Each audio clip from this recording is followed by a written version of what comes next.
Assalamualaikum warahmatullahi wabarakatuh. Kembali lagi di berita terkini. Di sini saya mengambil narasi dari CNN Indonesia atau CNN Indonesia untuk membahas ekonomi.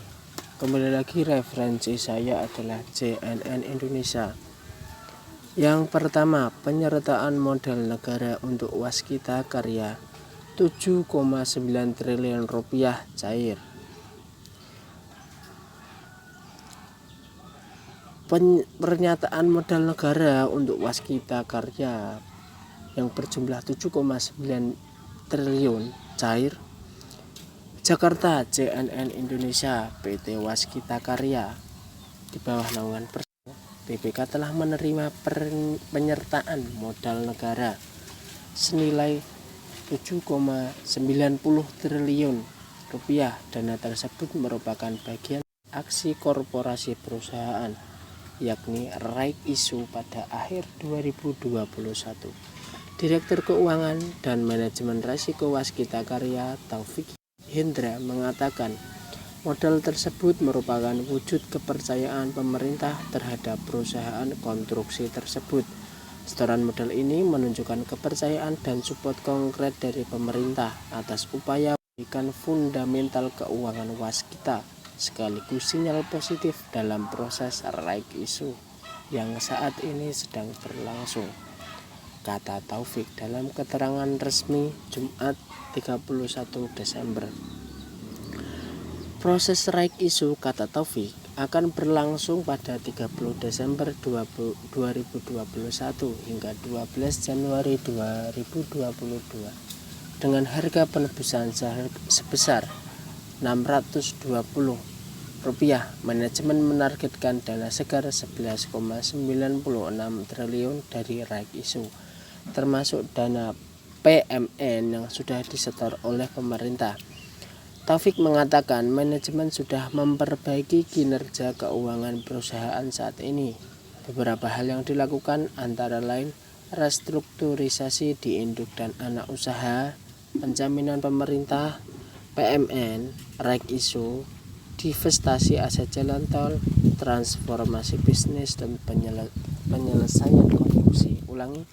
penyelesaian konstruksi. Dengan implementasi 8 stream penyehatan keuangan Waskita, manajemen cukup optimistis kinerja ke depan akan semakin baik, terutama seiring dengan ada penambahan modal yang prosesnya sedang berjalan, jelas Taufik. Sebelumnya, Direktur Utama Waskita Karya, Destiawan Suwarjono, mengatakan pihaknya akan terus menjual tol sampai 2025 mendatang. Penjualan dilakukan demi membayar utang yang sudah tembus 54 triliun per November 2021. Beban tol Waskita untuk investasi ini kurang lebih 50-an triliun. 53 triliun sampai 54 triliun ini yang harus kami selesaikan, ucap Destiawan. Salah satu tol yang akan dijual adalah sebagian tol Bekasi Cawang Kampung Melayu. Tol itu rencananya akan dilepas tahun depan. Kemudian perusahaan berencana menjual tol Kayu Agung ke Palembang ke Betung pada 2023 mendatang. Sementara Waskita Karya telah menjual 4 ruas tol tahun ini. Nilai yang didapat dari pelepasan 4 ruas itu yakni 6,8 triliun rupiah. Tol yang dijual yakni ruas Medan Kuala Namu, Tebing Tinggi, Semarang Batang, Cinere Serpong, Cibitung Cilincing. Berita ekonomi lainnya yaitu ini dilansir langsung dari CNN Indonesia. Kemenaker minta bank blokir rekening penerima BSU yang belum diaktifasi. Jakarta, CNN Indonesia.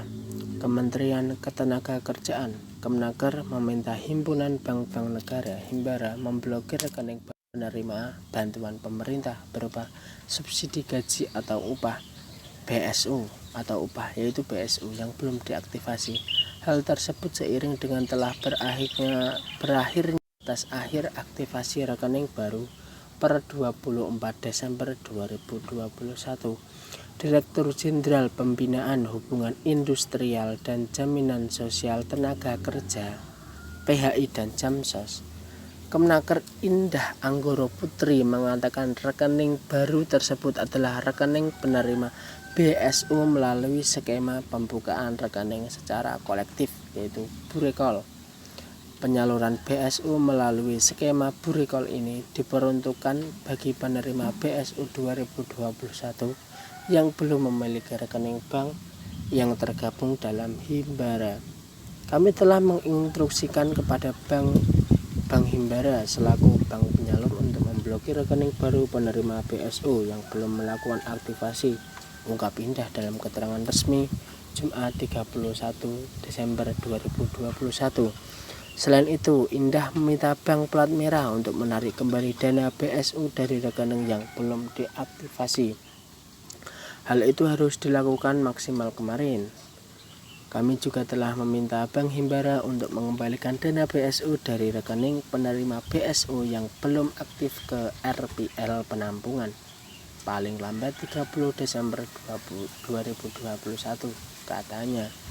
Lebih lanjut, Indah mengimbau bagi pekerja atau buruh yang memenuhi syarat sebagai penerima BSU tetapi belum menerima dana bantuan tersebut sebaiknya segera menyampaikan kepada perusahaan. Nantinya pihak perusahaan yang akan berkoordinasi dengan Kementerian Ketenagakerjaan. Sebagai informasi, aturan terkait BSU tertuang dalam Peraturan Menteri Ketenagakerjaan Permenaker Nomor 16 Tahun 2021 tentang perubahan atas Permenaker Nomor 14 Tahun 2020 tentang pedoman pemberian bantuan pemerintah berupa subsidi gaji atau upah bagi pekerja atau buruh dalam penanganan dampak coronavirus di SAIS 2019. Dalam aturan tersebut disebutkan bahwa penerima BLT gaji bukan merupakan penerima bansos lain dari pemerintah. Syarat lain, pekerja bergaji di bawah 3,5 juta per bulan. Kemudian, warga negara Indonesia dan pekerja di wilayah yang menerapkan kebijakan PPKM level 3 dan level 4 tidak ketinggalan. Penerima harus merupakan peserta aktif BPJS Ketenagakerjaan. Masyarakat bisa mengakses situs resmi BPJS Ketenagakerjaan di bsu.bpjsketenagakerjaan.go.id untuk memastikan apakah menerima bantuan subsidi ini atau tidak. Cukup sekian untuk video selanjutnya akan diupload setelah ini. Terima kasih atas kunjungannya. Sampai jumpa.